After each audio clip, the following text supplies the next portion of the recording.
నిన్న కేసినేని నాని గారు తెలుగుదేశం పార్టీని వీడి జగన్మోహన్ రెడ్డితో కలుస్తూ ఇవన్నీ చూస్తున్నాం టీవీలో. ఇది చాలా విచారకరం, బాధాకరం కూడా. 10 సంవత్సరాలు తెలుగుదేశం పార్టీ ఎంపీగా ఉండి అనేక సేవలు అందించి ఎంతో మంచి పేరు తెచ్చుకున్న ఆయన ఒక అవినీతిపరుడు దగ్గరికి వెళ్ళి ఒక పదవి కోసం వెళ్తాం అనేది చాలా బాధాకరం అనిపించింది, చాలా విచారకరం. మాకు తెలుగుదేశం పార్టీ సుప్రీం. తెలుగుదేశం పార్టీలో మా అధినాయకుడు మన చంద్రబాబు గారిని రేపు సీఎంగా చేసుకోవటమే మా లక్ష్యం. ఇక్కడ స్థానిక ఇన్ఛార్జిని ఎమ్మెల్యేగా చేసుకోవటమే మా ముఖ్యం. మీరు పార్టీ హైకమాండ్ ఎవరిని ఏది నిర్ణయిస్తే మేము పార్టీ కట్టుబడి ఎల్లవేళ్ళ పనిచేస్తామని చెప్పని తెలియజేస్తూ ఈ అవకాశం ఇచ్చిన మీ అందరికి కూడా నా హృదయపూర్వక నమస్కారం. చేశాడండి ఈడియట్ బాస్టేట్ అని మాట్లాడటం, పూజకి పనికిరాని పువ్వు అంటాం, ఆయన ఇష్టం. ఇన్ఛార్జిని పట్టుకొని గొట్టం గాళ్ళు అంటాం. ఒక ఎంపీ అయి ఉండి ఆయన మాట్లాడే విధానాన్ని మార్చుకోకుండా ఇష్టాసారం చేస్తున్నాం. ఎవరండి పూజకి పనికిరాని పువ్వు? తెలుగుదేశం పార్టీ నుంచే లేదు. నువ్వా సేవల దేవదత్ గారా? ఎవరండి ఈరోజు పూజకి పనికి రాకుండా అయిపోయింది? ఒక ఆర్థిక నేరగాడు 16 నెలలు జైల్లో ఉంటే ఆయనకి వెళ్ళి నువ్వు సేవ కప్పుతున్నావు అంటే ఇంతకు మించిన దుర్మార్గం ఏదైనా ఉండిద్దా? ప్రజలకు మీరు ఏమని చెబుతున్నారు? రమ్మని చెప్తున్నారా? ఒక ఆర్థిక నేరగాడు అంటే ఈరోజు రాజారెడ్డి రాజ్యాంగాన్ని అమలుపరుస్తున్నాడు మీరే తిట్టారు. నాని గారు ఈరోజు ఆయన దగ్గరికి వెళ్ళారు. నేను చెప్తున్నాను, తెలుగుదేశం పార్టీ ప్రజలు మొత్తం కూడా కేసినేని నాని గారికి సజీవ సమాధి కడుతున్నారు 2024లో. గుర్తుపెట్టుకోవాలి. ఈరోజు మహానుభావుడు నందమూరి తారక రామారావు గారు స్థాపించిన తెలుగుదేశం పార్టీ నుంచి దాదాపుగా ప్రతి ఎలక్షన్ టైంలోనూ ఆయారాం గయారాంలో చాలామంది ఉంటారండి. అటువంటి ఆయారాం గయారాముల్లో ఒక గయారాం వెళ్ళాడని మేము దాదాపుగా మా పార్టీ పరంగా కూడా అందరం మేము పరిపూర్ణంగా మేము అందరం విశ్వసిస్తున్నాం. ఇటువంటి కలుపు మొక్కలు ఎన్ని వెళ్ళినా తెలుగుదేశం పార్టీకి వచ్చే నష్టమేమీ లేదని, అట్లాగే ఆ నిష్క్రమణ ఏదో గౌరవప్రదమైన నిష్క్రమణ ఉంటే బాగుండేదని మేమందరం కూడా చాలా ఆశించామండి.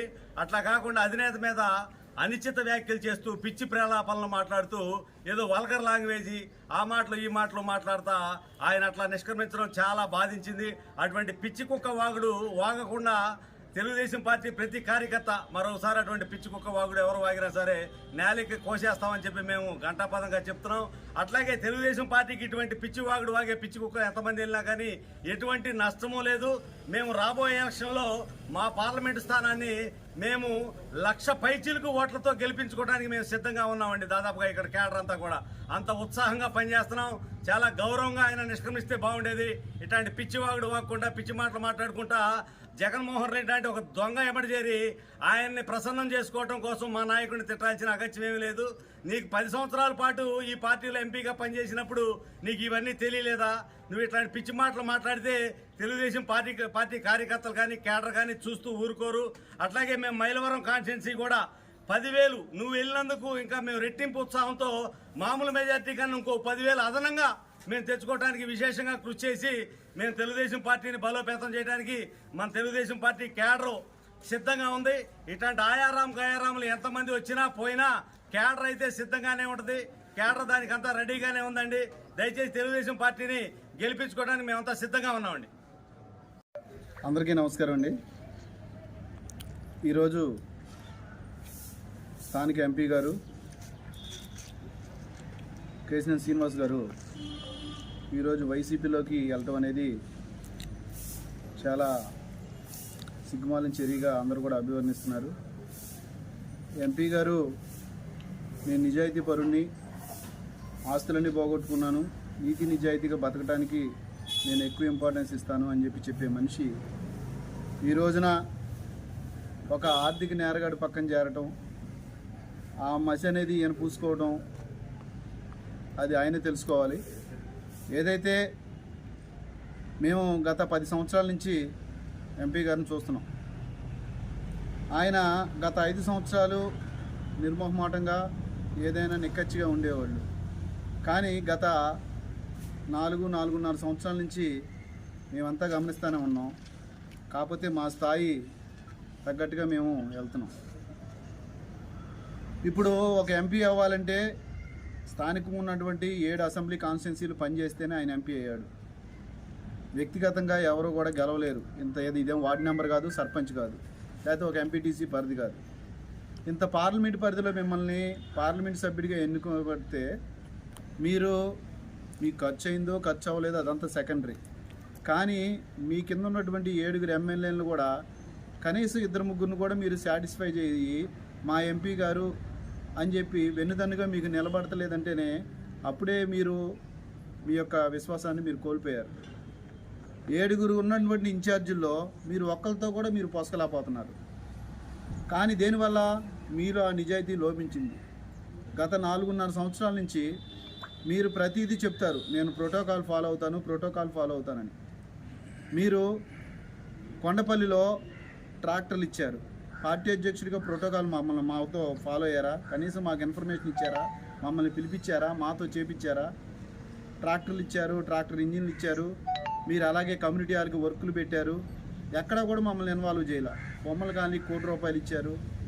ఎవరిని ఇన్వాల్వ్ చేశారు? మరి మీరు ప్రోటోకాల్ ప్రకారం మీరు చేసి శ్రీనివాస్ నేను వస్తున్నాను, నువ్వు అక్కడ లోకల్ అందరి పార్టీని అందరినీ నువ్వు ఇది చేసుకోమని కనీసం చెప్పారా సార్? అయినా కానీ ఏంటంటే మీరు మా ఎంపీ గారని చెప్పి మీరు చెప్పినా చెప్పకపోయినా మా స్థాయి అది కాదు, పెద్ద ఆయన అని చెప్పి మేము మేలకు ఊరుకున్నాం. కానీ ఈరోజు మిమ్మల్ని ఒకటే అడుగుతున్నాం సార్, మీరు ఫస్ట్ కాయించి కూడా మీరు కంపల్సరిగా లాలూచి పడ్డారంటానికి ఇదొక కారణం కూడా మేము చెప్పదలుచుకున్నాం. ఏదైతే మేమందరం కూడా వైసీపీ వాళ్ళు మేము కరుడు కొట్టిన వాళ్ళలాగా కొట్టుకునే స్థాయి దాకా వెళ్ళింది. ఎలక్షన్లో మేము 15 మందిని గెలిచాం, వాళ్ళు 14 మంది గెలిచారు. కానీ పైన మీరు స్థానిక ఎమ్మెల్యే గారు మీరు పైకెక్కి ఆఫీస్లో మాట్లాడుకున్నారు, ఇద్దరు పక్కెళ్ళి మాట్లాడుకున్నారు. సరే మనకెందుకులే, ఆలకాలకి ఏదో ఉందిలే, కానీ మన ఎంపీ గారు మనకున్నాడు, ఆయన ఓటే మనకు కావాలి, అది వేస్తేనే మన గవర్నమెంట్ ఫామ్ అవుతుందని మేము అనుకున్నాం. కానీ 2.5 సంవత్సరాల పాటు దాన్ని ఎటు తేల్చలేదు. కానీ ఎవరైతే మాకు హాని చేశాడో పార్టీ క్యాడర్కి, అలాంటి వ్యక్తులతో ఆయన ప్రారంభోత్సవాలకి ఆయన ఏదైతే ఆయన ప్రారంభోత్సవాలతో పాటు శంకుస్థాపనకు అన్నింటికి మీరు వెళ్తున్నారు. పార్టీ క్యాడర్తో పని లేదు. అదేంటంటే ప్రోటోకాల్ ఎమ్మెల్యే వెళ్ళినప్పుడు నేను ఎంపీ అంటున్నాడు. మేము కూడా ప్రోటోకాల్, మేము మీ క్యాడరే కదా. మీరు మమ్మల్ని ఎక్కడ తీసుకెళ్ళి మా పార్టీలో ఇన్వాల్వ్ చేశారు? మీ మూలన పార్టీ క్యాడర్ అంతా కూడా చిన్న భిన్నమైపోయింది సార్. మీరు కొంతమందిని తీసుకోవటం, ఇంకొంతమంది నియోజకవర్గ అసెంబ్లీ స్థాయిలో వాళ్ళని కొంతమంది అప్పచెప్పటం, వాళ్ళు మేమేదో శత్రువులాగా మేము పగలుగా పెంచుకోవడం, మా క్యాడర్ మాకు పనిచేయకోకుండా ఇప్పుడు తెలుసుకొని వాళ్ళంతా మేము కలిసి పనిచేయాలన్నా మీరు మొహమాటం లేకుండా అన్నీ వదిలేసి మీరు ఇన్వాల్వ్ అవుతారేమో. కానీ క్యాడర్ దబక్కన వచ్చి స్వాగతం పలకడం అనేది వాళ్ళకి చాలా ఇబ్బందికరంగా ఉంది. మిమ్మల్ని నమ్ముకొని ఎంతోమంది ఉన్నారు. కానీ మొన్నటిదాకా మీరు తెలుగుదేశం పార్టీలో ఉంటే మీ వెనక ఎంతమంది ఉన్నారు? ఇప్పుడు మీరు వైసీపీలోకి వెళ్తే మీ వెనక ఎంతమంది ఉన్నారో మీరు ఆలోచించుకోవాలి. మీ వెనక ఉన్నటువంటి పెద్ద నాయకులందరూ కూడా ఈ రోజున మీ వెంబడి వచ్చారా? దీన్ని బట్టి మీకు అర్థమవుతుంది కదా తెలుగుదేశం పార్టీ వల్ల నాకు విలువ ఉందని. అది మీరు తెలుసుకోవాలని చెప్పి ఇప్పటికైనా మీకు తెలియజేస్తున్నాను. ఏదేమైనా సరే మీరు నిజాయితీ పరులు కాదంటానికి ఎన్నో మేము చెప్పదలుచుకోవచ్చు. మీరు ఎందుకని నిజాయితీ పరులు కాదని అంటే వేరే రకంగా మీరేదో దుర్మార్గం చేశారు, మీరు అవినీతి చేశారని అంటలా. ఒక దుర్మార్గుడు పక్కన వెళ్ళి నుంచున్నా కానీ మనం కూడా ఆ దుర్మార్గులకి ఎంకరేజ్ చేస్తున్నామంటే మనం కూడా అందుట్లో వాటా తీసుకున్న వాళ్ళం అవుతాం. ఎందుకంటే ఇదే కృష్ణప్రసాద్ గారి మీద మేము 4.5 సంవత్సరాలుగా మేము ఫైట్ చేస్తున్నాం. ఆయన మూలాన మేము కేసులు ఎదుర్కొని ఈ రోజు కూడా వెళ్ళి బెయిల్కి వెళ్ళి వచ్చాం, వాయిదాకి వెళ్ళి వచ్చా.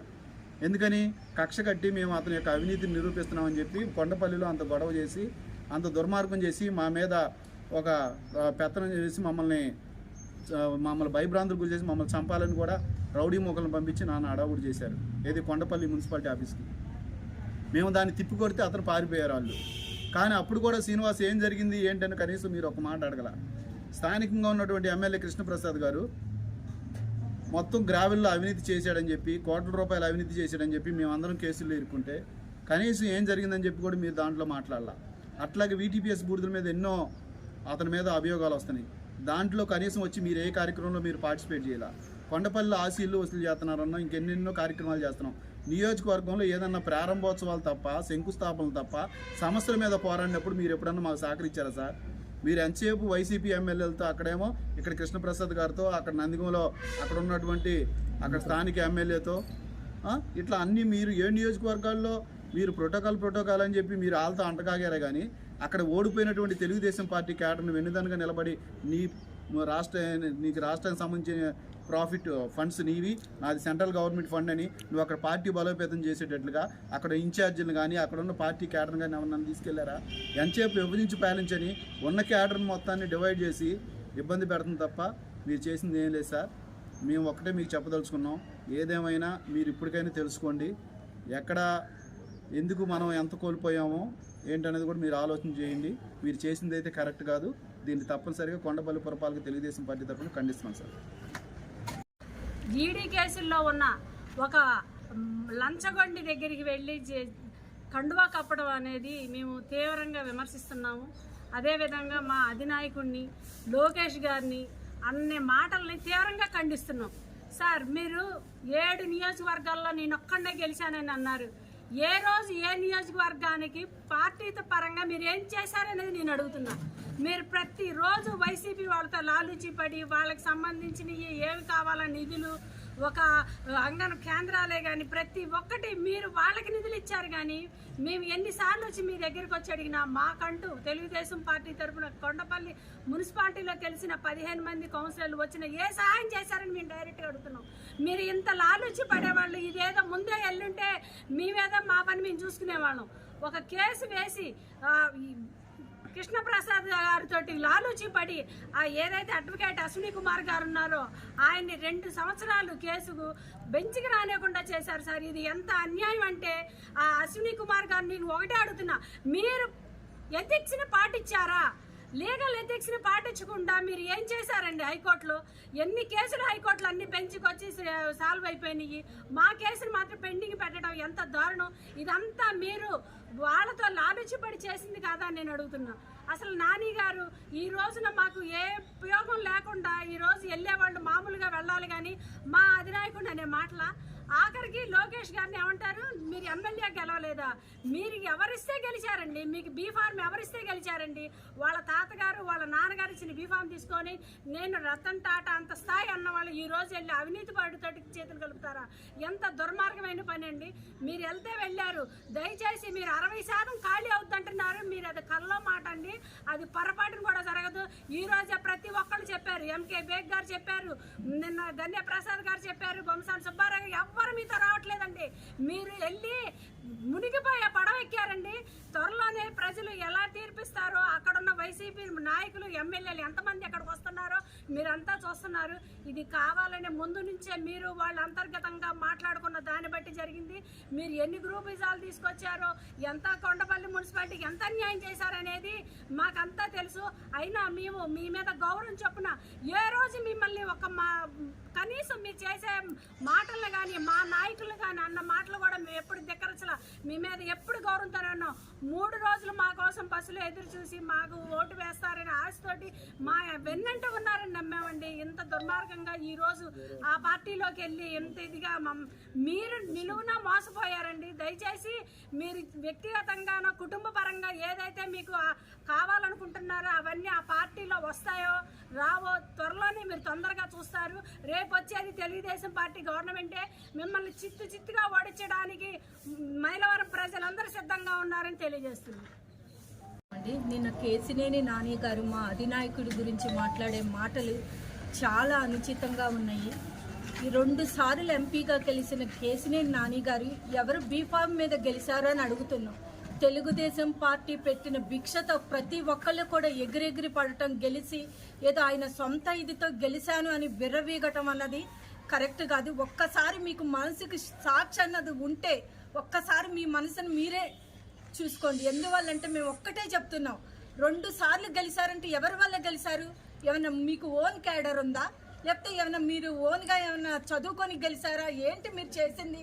ఏమైనా కలెక్టరా మీరు చేసింది అని అడుగుతున్నాం. ఈరోజు మీరు తెలుగుదేశం పార్టీ బీఫామ్ ఇస్తే మీరు గెలిచారు.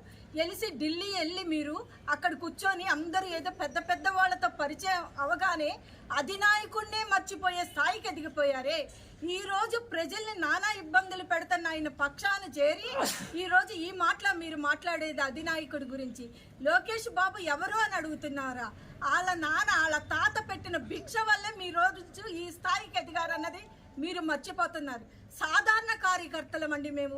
2 ఏళ్ళైంది ఇండిపెండెంట్గా గెలిచి తెలుగుదేశం పార్టీ కోసం ప్రాణం ఇస్తాకైనా సిద్ధంగా ఉన్నాం. ఎందువల్లంటే తెలుగుదేశం పార్టీ అంటేనే ప్రజల పక్షాన్ని నడుస్తుంది. పేద ప్రజలకి అన్నం పెట్టిన పార్టీ తెలుగుదేశం పార్టీ. ఈరోజు ఆ పార్టీలో ఉన్న విలువ, గౌరవం ఏ పార్టీలోనూ లేదు. ఆ జెండాలోనే ఉంది, ఆ పసుపుతనంలోనే ఉంది. ప్రతి స్త్రీ కూడా సౌభాగ్యమైనా సరే ఏదైనా పసుపుతోనే అంటారు. ఆ గౌరవం తెచ్చిందే మన తెలుగుదేశం పార్టీ. ఇలాంటి ఈరోజు ఆ పార్టీని పట్టుకొని మీరు చంద్రబాబు గారిని మాట్లాడే స్థాయా ముందు మీదే అని మీరు చూసుకోండి. 4 సంవత్సరాల నుంచి కూడా మీరు గెలిచారని కానీ ఏ రోజు బయటకు వచ్చారు? ఎంత కష్టకాలంలో ఉంది పార్టీ. ఏ రోజన్నా ఒక్క దాని గురించి పోరాటం చేశారా? కేసినేని నాని గారు అని అడుగుతున్నాం. మీరు దేని గురించి పోరాటం చేయాల? ఏ నియోజకవర్గం ఇన్ఛార్జీలు కూడా కలుపుకోలేదు. ప్రజలు కష్టకాలంలో ఉన్నారు. ఎవరి వల్ల? ఒక దొంగతో ఈరోజు చేతులు కలిపారు. అంటే పెళ్లి ఒకళ్ళతో, సంసారం ఒకళ్ళతో చేస్తున్నారు. 4 ఏళ్ల నుంచి మీరు చేసేది ఏంటిది? ఒక్కసారి పరీక్షించుకోండి. ఎద్దటోళ్ళని అనే ముందు మీరు ఏంటో ముందు రిజ్యూ చేసుకోండి. ఈ రోజు వెళ్ళి జగన్మోహన్ రెడ్డితో కలుస్తారా? ఎవరితో కలిస్తే మాకెందుకండి? ఏమైనా చేసుకోండి, ఊరేగండి. కానీ స్థాయిని మర్చిపోయారు మీరు. తెలుగుదేశం పార్టీ పెట్టిన భిక్ష వల్లే ఈరోజు మీరు ఆ స్థాయి, ఆ గుర్తింపు. నేను ఇండిపెండెంట్గా గెలిచాను, కానీ గెలిచాక తెలుగుదేశం పార్టీ వల్లే ఈరోజు ఈ గౌరవం, గుర్తింపు వచ్చింది. అలాగే మీకు కూడా అంతే. మీ స్థాయిని మీరు మర్చిపోయారని మీకు తెలియజేస్తున్నాం. ఈరోజు కొండపల్లి మున్సిపాలిటీలో 15 మంది గెలిచాం. 15 మందిని ఏం చేశారు కేసినేని నాని గారు? మీరు ఏం చేశారు? ఇంతవరకు కేసును తేల్చలేకపోయారు. ఆల్రెడీ మీరు వసంతతో ఎప్పుడో కుమ్మక్కయ్యారని వచ్చింది. కానీ మా అధిష్టానం కోసం తలంచుకొని ఈరోజు ఇన్ని రోజులు మేము భరిస్తా వచ్చాం. కనీసం 15 మంది ఉండి కూడా మీరు 14 ఫైనాన్స్ నిధులు ఎందుకు ఇవ్వలేదు? ఎవరికి ఇచ్చారు? మీరు ఎంపీకి ఇస్తారు, ఎవరికి ఇవ్వాలి? మీరు వసంతకి ఇస్తారా?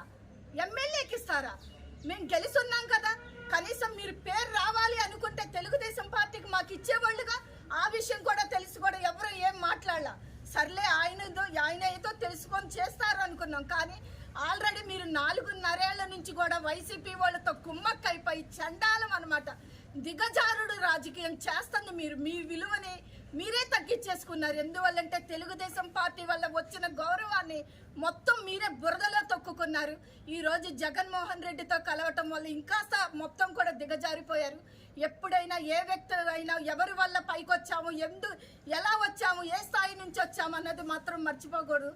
తల్లి పాలు తాగి తల్లి రొమ్మును గుద్దినట్టు ఈరోజు మీరు గురువు చెప్పిన పాఠాలని గురువుకి అప్పచెప్పిన స్థాయికి మీరు ఎదిగారు.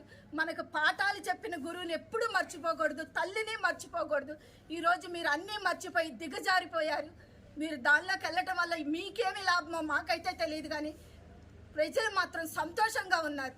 ఈ ఎంపీ గారు చేసిన పనులు ఏమీ లేదు ప్రజలకైతే. ఈ నియోజకవర్గాల్లో ఏ రోజు తిరిగింది లేదు, ఏది చేసింది లేదు. కాబట్టి ఇప్పుడు ప్రజలు తెలుగుదేశం పార్టీ తరఫున అందరూ సంతోషంగా, క్లారిటీగా, హ్యాపీగా ఉన్నారు. ఎవరి పనులు వాళ్ళు చేసుకోవటానికైతే సిద్ధంగా ఉన్నారు. ఇంకొకసారి మా అధినాయకుడి గురించి దిగజారుడు రాజకీయాలు అయితే చేయొద్దని మేము తెలియజేస్తున్నాం ఈరోజు.